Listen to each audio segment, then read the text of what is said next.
ఓం నమో సూర్యదేవాయ నమః. ఈ సూర్య భగవానుని యొక్క స్తోత్రాన్ని పఠించడం వల్ల అనేక రకాల ప్రయోజనాలు ఉన్నాయి.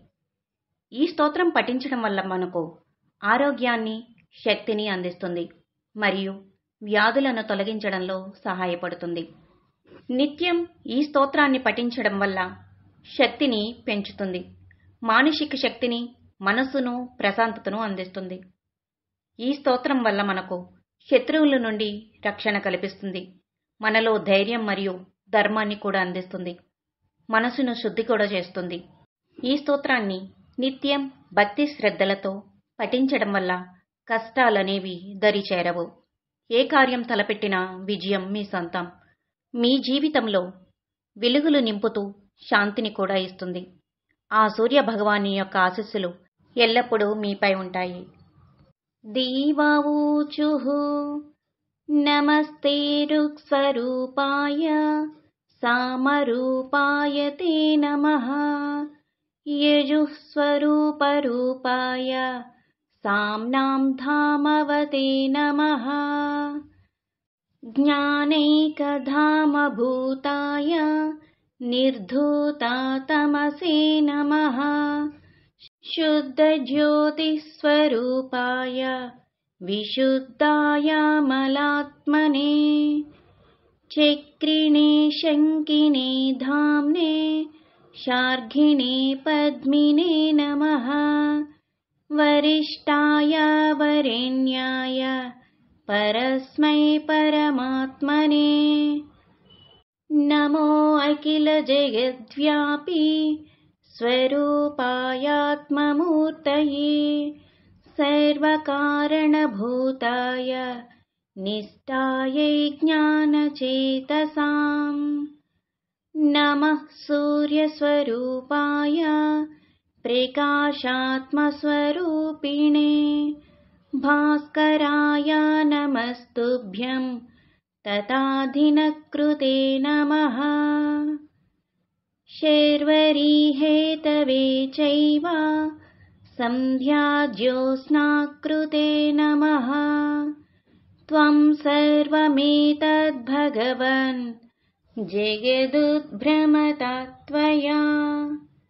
భ్రమత్యా విద్ధమఖిలం బ్రహ్మాండం సచరాచరం.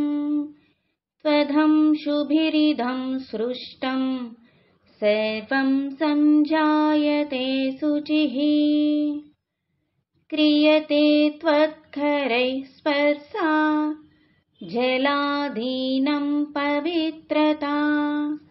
హోమదానాదికో ధర్మో నోపకారాయ జాయతే.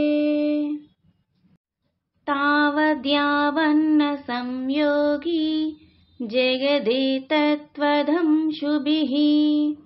రుచస్తే సకలా హ్యేతా యజుంషేతాని చాన్యతః.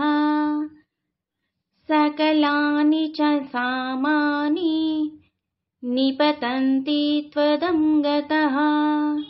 రుజ్మయస్త్వం జగన్నాథ త్వమేవ చ యజుర్మయః.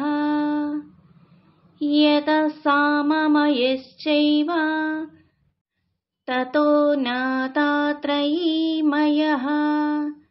త్వమేవ బ్రహ్మణో రూపం పరం చాపరమేవ చ.